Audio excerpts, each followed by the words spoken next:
उपस्थित हमारे आदरणीय सांसद जिनको आपने जिम्मेदारी दी है, और वो भली भांति मैं देख रहा हूं एक सेशन में ही, पहले सत्र में जो एक संसद का एक ही सत्र हुआ है लोकसभा चुनाव के बाद, उसमें पूरी संसद में बहुचर्चित ऐसा इनका व्यक्तित्व है, और आपकी अच्छे से वहां पे वकालत करी इन्होंने आपने देखा होगा जो कहा कि भाई जो एक रेल चले जींद से जो है हरिद्वार तक की, आपने देखा कि नहीं देखा? जींद से तो बहुत सी मांगे उठाई, ये भी एक मांग थी। इस मांग में कहीं ना कहीं इनमें ये भी सोच रहे थे कि ये भी बीच बीच में आएंगे।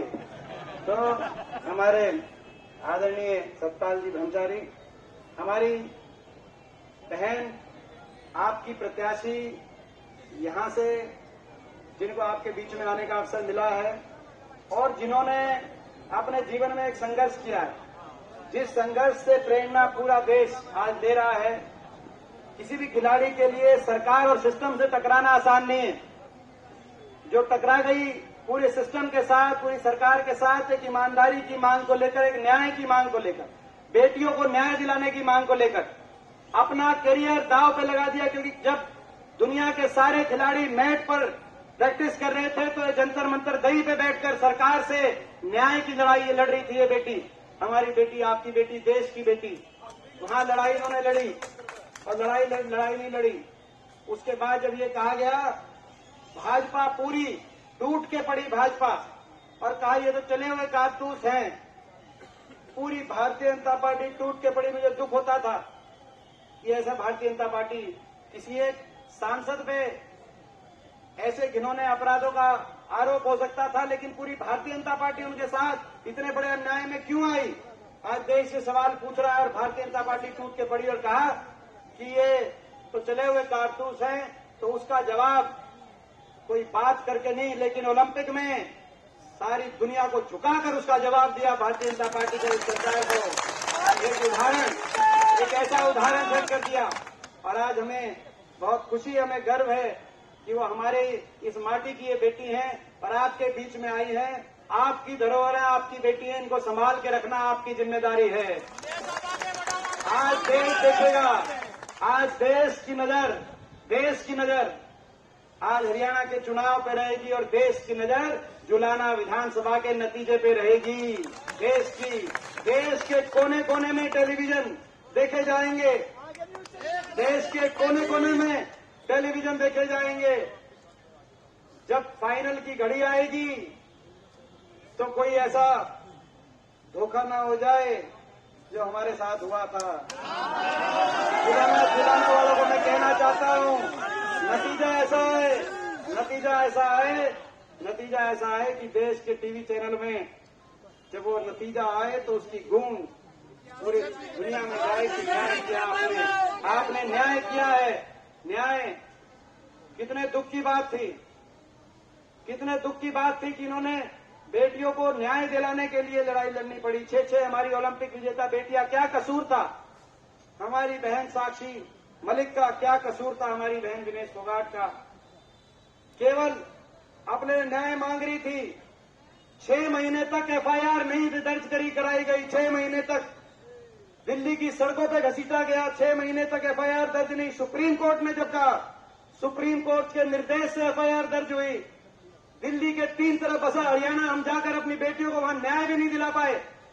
6 महीने तक एफआईआर तक भी दर्ज नहीं। और यहां की सरकार, हरियाणा की सरकार, ऐसे मुख्यमंत्री, ऐसे मंत्री जो एयरपोर्ट पे जाके फोटो खिंचवाते थे, जो जब मेडल आता था तो टेलीफोन करके बधाइयां देते थे, वो उनका, इन बेटियों का टेलीफोन भी उन्होंने 6 महीने तक उठाने का काम नहीं किया न्याय दिलाने की। ये तो वो देश है जहां अपने दुश्मन की बहन बेटी को भी अपनी बहन बेटी माना जाता है। ये वो देश है जहां जींद से कुछ कोस दूर कुरुक्षेत्र के अंदर महाभारत का युद्ध इस बात पे हुआ कि हमारी बहन बेटी की इज्जत। तो अगर बात आएगी तो महाभारत जैसा युद्ध हुआ जिसे सदियों तक गूंज जिसकी सुनाई दे रही है। लेकिन इस देश में हमारी अपनी बहन बेटियों की इज्जत को न्याय नहीं दिलवा पाए। आज इस बात की टीस हमारे दिल में है। और ये हरियाणा, जहां तक हरियाणा की बात है, तो मैं पहले आपसे, हरियाणा से पहले मैं जुलाना की बात इसलिए करना चाहता हूं। भाई ये जो न्याय भाई जुलाना न्याय करेगा कि नहीं करेगा, मैं आपसे पूछना चाहता हूँ। जुलाना न्याय करेगा?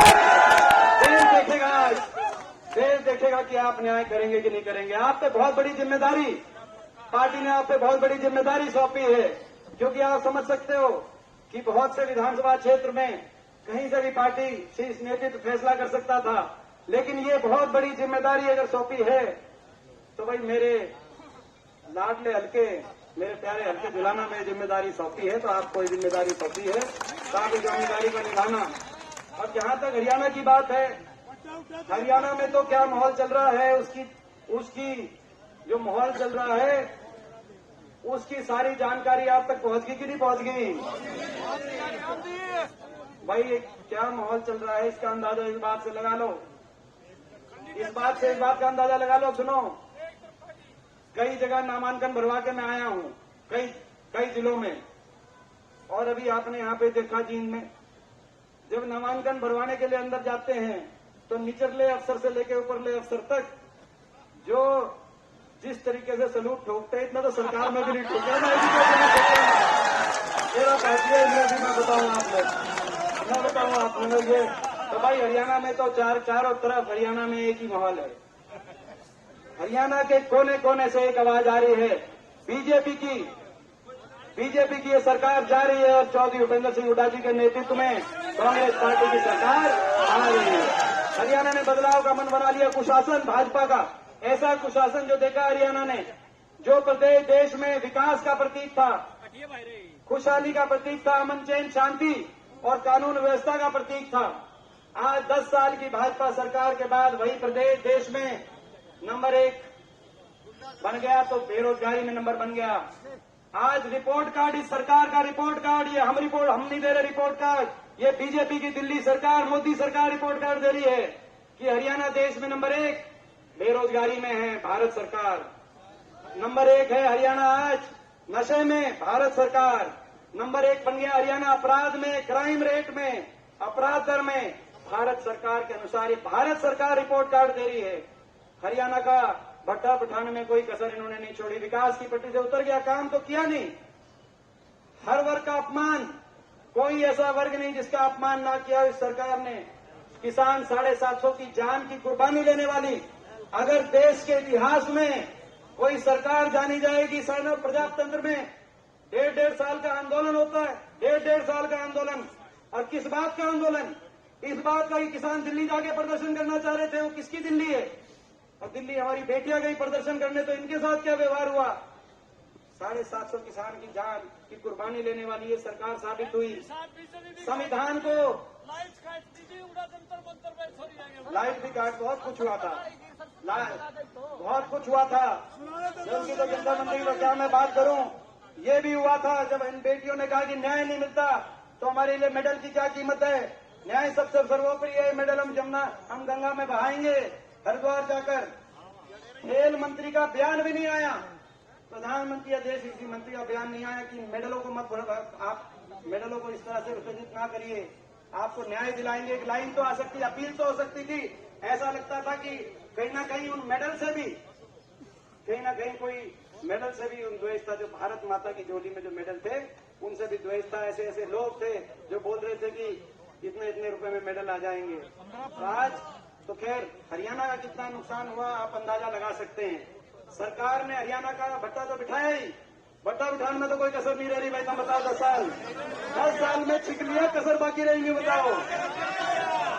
उलझा दिया हरियाणा वासियों को, पोर्टल में उलझा दिया, प्रॉपर्टी आईडी में उलझा दिया, फैमिली आईडी में उलझा दिया, पहचान पत्र में उलझा दिया, और नौजवानों को उलझा दिया, सीटी में उलझा दिया, कच्ची भर्ती में उलझा दिया। सारी पक्की भर्ती बीजेपी खागी कि नहीं खागी? बीजेपी सरकार पक्की भर्ती खा गई, बीजेपी पक्की भर्ती भी खा गई, पक्का रोजगार, यहां तक कि फौज की पक्की भर्ती भी कच्ची भर्ती में परिवर्तित करने का काम इस सरकार ने किया। हरियाणा का नौजवान आज बेरोजगारी की गर्त में, देश में सबसे ज्यादा बेरोजगारी, सबसे ज्यादा नशा, अपराध और कहीं कहीं कई जिलों में पलायन, घर बार बेचकर सब कुछ न्यौछावर करके उधारी उठाकर डोंकी के रास्ते अपनी जान हथेली पर रख के पनवा के जंगलों से होता हुआ विदेश की तरफ अपना भविष्य देख रहा। हरियाणा में इतनी निराशा आ गई। ऐसी स्थिति, काम कुछ किया नहीं 10 साल भट्टा बिठाने के अलावा, लेकिन अहंकार 7वें आसमान पे, हर वर्ग का, किसान के साथ क्या हुआ, बेटियों के साथ क्या हुआ, कर्मचारियों को, ठीक बात है। अरे भाई देखो भाई, अरे सारे जीते हैं भाई। कर्मचारियों पे लाठीचार्ज, ओल्ड पेंशन स्कीम के लिए सरपंचों पे लाठीचार्ज, पंचायती राज की मांग करने गए थे आशा बहन, आशा आंगनबाड़ी और आशा बहनों पर लाठीचार्ज, 3 साल से इनकी मांग नहीं। जब बच्चे गए सीटी के लिए उन पे लाठीचार्ज, अग्निपथ के लिए बच्चे गए अग्निवीर योजना के लिए उन पे लाठीचार्ज, कोई बचा नहीं। सबकी पिटाई भी हुई, ठीक कह रहे हैं, सबकी पिटाई भी हुई और भाई सबका झाड़ा भी ले लिया कि नहीं लिया? सबका झाड़ा, किसी के झाड़े भाई सबका झाड़ा ले लिया कि नहीं ले लिया?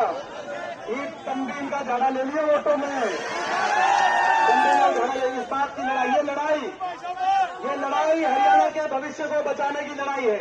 ये लड़ाई हरियाणा के नौजवान के भविष्य को बचाने की लड़ाई है। ये लड़ाई बाबा साहब भीमराव अम्बेडकर जी के संविधान को बचाने की लड़ाई है। बाबा साहब भीमराव अम्बेडकर जी के उस संविधान को जिसमें हर वर्ग को अपना अधिकार दिया गया है, उस संविधान को कुचलने वाली ताकतें जिन्होंने देश में संविधान को कुचलने में कोई कसर नहीं छोड़ी और हरियाणा प्रदेश में सारी पक्की नौकरी कैंसिल करके जिन वर्गों को पक्की नौकरी उसमें आरक्षण का अधिकार था उनसे वंचित रखने का काम किया जा रहा है। संविधान को कुचलने वाली ताकतों को से ये हरियाणा को बचाने की ये लड़ाई है। आपने देखा होगा जब हमारे सांसदों ने शपथ ली, जय संविधान का नारा लगाया, तो जय संविधान के नारे पे जो लोकसभा के स्पीकर थे उनकी तरफ से टोल टिप्पणी की गई थी कि नहीं की गई थी जय संविधान के नारे पे? और जब जय संविधान के नारे पे टोल टिप्पणी की गई तो भाई 550 के सदन में आपका बेटा उठ के खड़ा हो गया था कि नहीं हो गया था? मैं आपसे पूछना चाहता हूँ। ये संविधान को बचाने की लड़ाई है, ये किसान के मान को बचाने की लड़ाई है, ये कर्मचारी के, व्यापारी के, गरीब के सम्मान को बचाने की लड़ाई है। सरकार हरियाणा में कांग्रेस की बनेगी और 1 महीने के बाद हरियाणा में ये बड़े बुजुर्गों को अगले 1 महीने के बाद 6000 बुढ़ापा पेंशन दिलवाने की लड़ाई है। ये हरियाणा की सारी हमारी माताओं बहनों को कमर तोड़ महंगाई की कमर लगाएंगे। आंटी जी चिंता मत करो, कमर तोड़ महंगाई की कमर लगा के माता और बहनों को 500 रुपए में गैस का सिलेंडर दिलवाने की लड़ाई है और बिजली उपभोक्ता को 300 यूनिट बिजली में राहत दिलवाने की लड़ाई है। किसान को एमएसपी की गारंटी का हक, कर्मचारी को ओल्ड पेंशन स्कीम। मैं समझ रहा हूं कर्मचारी इतने खुश क्यों हो रहे हैं और मैं ये भी समझ रहा हूं बहुत से कर्मचारी हमारा वीडियो क्यों बना रहे हैं। भाई वीडियो बनाओ ना बनाओ, हमारी एक ये ऐसी खट्टर सरकार बीजेपी की सरकार की तरह हमारी जबान नहीं है। ओल्ड पेंशन स्कीम आपको मिलेगी, पहली कैबिनेट में पास कर देगी, आप वीडियो बनाओ मत बनाओ। ये कर्मचारी को ओल्ड पेंशन स्कीम, हरियाणा के नौजवान को 2 लाख पक्की नौकरी और खिलाड़ियों को दोबारा से पदक लाओ और पद पाओ। खिलाड़ियों को पदक लाओ और पद पाओ, खिलाड़ियों को पदक लाओ पद पाओ की पॉलिसी के माध्यम से दोबारा से मान सम्मान दिलवाने की लड़ाई है। भाई साहब है कैंडिडेट जाओ कौन आयु इस कैंडिडेट जाओ कौन आप तो लड़ते नहीं। देखो भाई चलो कैंडिडेट से बड़ी लड़ाई है, मेरे से कैंडिडेट से बड़ी लड़ाई है। कौन बीजेपी कैंडिडेट आएंगे नहीं आएंगे, कैंडिडेट ये बदल भी सकते हैं क्योंकि बीजेपी के पास देखो बीजेपी वालों के पास खबर पहुंच चुकी है, उनके पास खबर पहुंच चुकी, हरियाणा ने करवट ले ली है। और इसका सबूत बताऊं भाई, बताओ इन्होंने अपना उप मुख्यमंत्री बदला, इन्होंने अपना मुख्यमंत्री बदला, इन्होंने अपनी सारी कैबिनेट बदली, इन्होंने अपने प्रदेश अध्यक्ष को बदला, इन्होंने इलेक्शन की तारीख बदली, फिर दोबारा डर के इलेक्शन की तारीख दोबारा बदली। भाई बदलने से इनके कष्ट तो ये तुम सरकार ही बदल देना लड़ाई है। तो भाई ये मौका है और हम सब मिलकर मुख्यमंत्री और बड़े खुशी की बात है आज हमारे जिला परिषद के चेयरमैन कुलदीप रंधावा, आप जानते हो जिनको खेल मंत्री की बात कर बताइए जी, खेल मंत्री, ये भी बड़ी खुशी की बात है। ये हमारे विधायक हैं और ये विधायक भी हैं और जयपुर से आई है, जयपुर से राजस्थान से विधायक हैं और सुनो तो हमारी टीम की सदस्य भी हैं, ये मेरी टीम की भी सदस्य है राजस्थान में। तो ये जयपुर से आई हैं डॉक्टर शिखा बराला। तो डॉक्टर शिखा बराला जयपुर चोमू से विधायक है, जयपुर से। वो जींद में पहुंचे हुए। डॉक्टर साहब बहुत बहुत स्वागत है। और ये डॉक्टर साहब को आपके साथ लगा देंगे पूरे इलेक्शन में, हमारे लोकसभा इलेक्शन में भी रही थी डॉक्टर साहब। और ज्वाइनिंग की भी खुशी की बात है। ये ज्वाइनिंग का भी क्रम अब रुकना नहीं चाहिए। हमारे जिला परिषद के चेयरमैन हमारे भाई कुलदीप रंधावा आज ये बीजेपी छोड़कर कांग्रेस पार्टी में शामिल हो रहे हैं। आप देख सकते हो।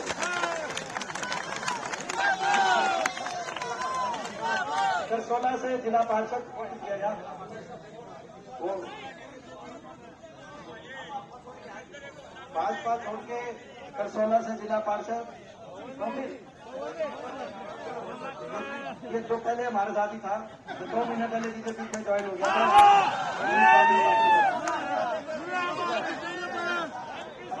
ये राज्यपाल का काका बताओ, ये राज्यपाल का काका बता रहे हैं। वो राज्यपाल इससे दिखने में जो है ना, जो मतलब कौन सा किसका काका है बाद में देखना पड़ेगा भाई। तो भाई देखो, आप सबके ये इलेक्शन आपके हवाले है। और मैंने तो कह दिया विनेश, मैं तो पहले कह दी बात।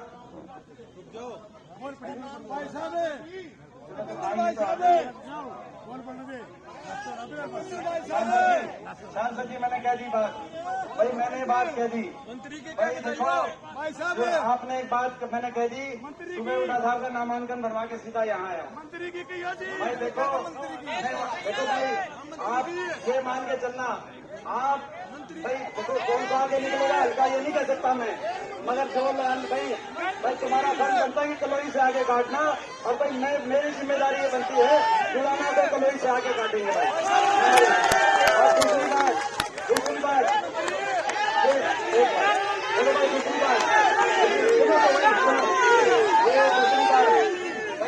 बात आई है। सुनो भाई, दूसरी बात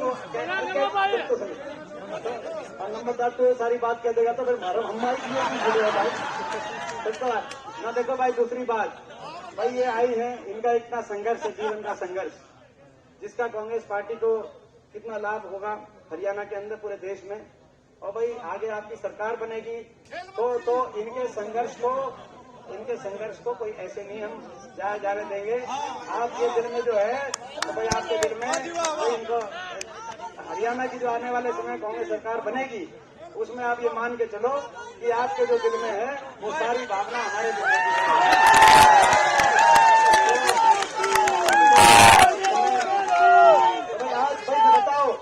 बताओ एक बात भाई, मैं कलोई में भी ये बात कह के आया हूँ। ये लड़ाई,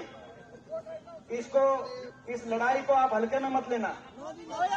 10 साल का संघर्ष मैं जानता हूँ, 10 साल का संघर्ष इस तानाशाही ताकतों से जो दिल्ली में बैठी हैं, इनसे संघर्ष दिनेश ने किया। इससे 10 साल से हम संघर्ष कर रहे हैं। देश में बड़े बड़े झुक गए, बड़े बड़े बिक गए। 10 साल से हरियाणा के 15 सांसद हैं, 15 हरियाणा के 10 लोकसभा के सांसद जाते हैं हरियाणा से, 5 राज्यसभा के जानते हैं। 10 लोकसभा के 5 राज्यसभा के, इन 15 सांसद में से 14 सांसद बीजेपी के हैं। पिछले 5 साल में मैं पिछले 5 साल राज्यसभा में अकेला सांसद विपक्ष के रूप में, और उससे पहले लोकसभा में लोगों ने तो 2 भेजे थे विपक्ष में। दुष्यंत को भी भेजा था हिसार से। बीजेपी के तो 2 विपक्ष के सांसद थे, लेकिन आपको पता है उसका क्या, उस गेल क्या बनी, मैं क्या बताऊं क्या बनी।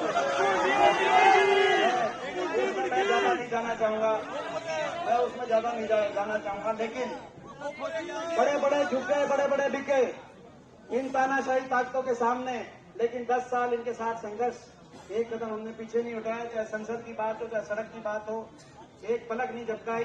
तो आसान काम नहीं था, सारी बीजेपी टूट के पड़ती थी। अकेला जब मैं उठता था, चाहे किसान की बात थी, संविधान की बात थी, हमारे बेटियों की बात थी। और उस संघर्ष में आपने देखा बड़े साजिश और षड्यंत्र, ये तानाशाही ताकतें जैसे फाइनल में पहुंचकर हम दोनों के साथ बनी हुई है। हमारा दुख भी एक जैसा है, क्योंकि 2019 के इलेक्शन की रात को, जब लोकसभा का चुनाव हो रहा था 2019 में, रोहतक का चुनाव, रात के 12 बजे आप आगे चल रहे थे। रात के अंधेरे में, फौज के पहरे में क्या बनी, या तो मेरा भीतर जानता है या आपका दिल जानता है। और ये फाइनल में पहुंचकर, और भाई क्या दिनेश के साथ बनी, या तो इसका दिल जानता है या आपका दिल जानता है। तो ये 10 साल का संघर्ष, 10 साल 10,000 मीटर की दौड़ थी। ये आखिरी 25 दिन यानी कि 25 मीटर रह रहे हैं। साजिश और षड्यंत्र रचे जाएंगे। फाइनल में आप पहुंच गए, आपके आगे कोई नहीं है, मगर साजिश और षड्यंत्र रचे जाएंगे। मैं आप सबसे कहना चाहता हूं कि भाई आप सब की जिम्मेदारी है, छत्तीस बिरादरी की जिम्मेदारी है कि भाई इस जिम्मेदारी को आप निभाओ। खबर ये नहीं आनी चाहिए कि कितने से जीत रही है, खबर ये आनी चाहिए कि एमपी साहब आपको, हुड्डा साहब को आने की जरूरत नहीं है और थोड़े दिन में विनेश को भी फ्री कर देना ताकि ये भी घूमे बाकी हल्कों में कि एमपी साहब बुलाना का नतीजा भाई बहुत आगे जा चुका है। बोलो मंजूर है दोबारा किसी गांव में आए ना आए, मैं जिम्मेदारी और नहीं भाई बताओ। और सुनो, केवल बुलाने की जिम्मेदारी नहीं है, जींद की भी पूरे जिले की जिम्मेदारी है। भाई मैंने एक बात कही थी, आपको याद होगा कि भाई जींद में जब एक भी एमएलए नहीं था 2009 की सरकार में, एक भी एमएलए नहीं, उस समय जींद में एक यूनिवर्सिटी बनी हरियाणा में, तो चौधरी रणबीर सिंह जी के नाम से, स्वर्गीय दास जी के नाम से एक यूनिवर्सिटी कहीं भी बन सकती थी। लेकिन एक ऐसा जिला जहां से हुड्डा साहब को एक भी एमएलए नहीं मिला, लेकिन वहां 2009 में, लेकिन वही यूनिवर्सिटी जींद में यूनिवर्सिटी बनी तो जींद में बनी। रेल की लाइन उस समय मंजूर करने की बात रही हो, अस्पताल की बात हो, कॉलेज की बात हो, स्टेडियम की बात, खेल स्टेडियम की बात हो, ये 4 लेन हाईवे जो की बात हो, जो लटकाए रखा है इन्होंने 10 साल तक, ये 4 लेन की पंजाब बॉर्डर तक ये 4 लेन हाईवे की बात हो, जो हो सकता था। केवल आप एक बार अपनी ताकत तो बना के देखो, 5 के 5 यहाँ से देखो, मैं बताओ जितना अपनापन जींद से हुड्डा साहब मानते हैं, जितना अपनापन मैं मानता हूँ, ईद के न तुम भी मानोगे कि नहीं मानोगे बताओ भाई। तब अपना भाई तुम देखो आएंगे, वोट काटू भी आएंगे, अगर पिछली बार बढ़ गए थे वोट काटू 10-10 सीट लेके कई अलग न्यारे वोट काटू भी आएंगे। देखो वोट काटू भी आएंगे। ये हमारा घर है, ये हमारा घर है। मेरा आपको पता है कि मेरा बचपन, मेरे संस्कार भाई डूमर का गांव में जब जाते थे दादी के पास, बचपन संस्कार सारे जींद के हैं। मैं आपसे यही कहना चाहता हूँ भाई आप भी अपनों को पहचानो, और ये हमारा घर है। हमारी कमर, हमारी कड़ में तुम मजबूत राखियो, मैं ये कहना चाहता हूँ, हमारी कड़ में तुम मजबूत राखियो भाई, तुम हमारी कड़ में मजबूत रखो, थारे खातर छाती हम उड़ा देंगे, बात नहीं है भाई। बोलो ये मंजूर है, भाई बताओ। 5 की 5 5 की 5 में कैंडिडेट कोई भी हो, 5 की 5 सीट में आपको जाना है। 5 की 5 सीट में आपको, तो भाई आज ये आपका धन्यवाद करते हैं एक बार फिर।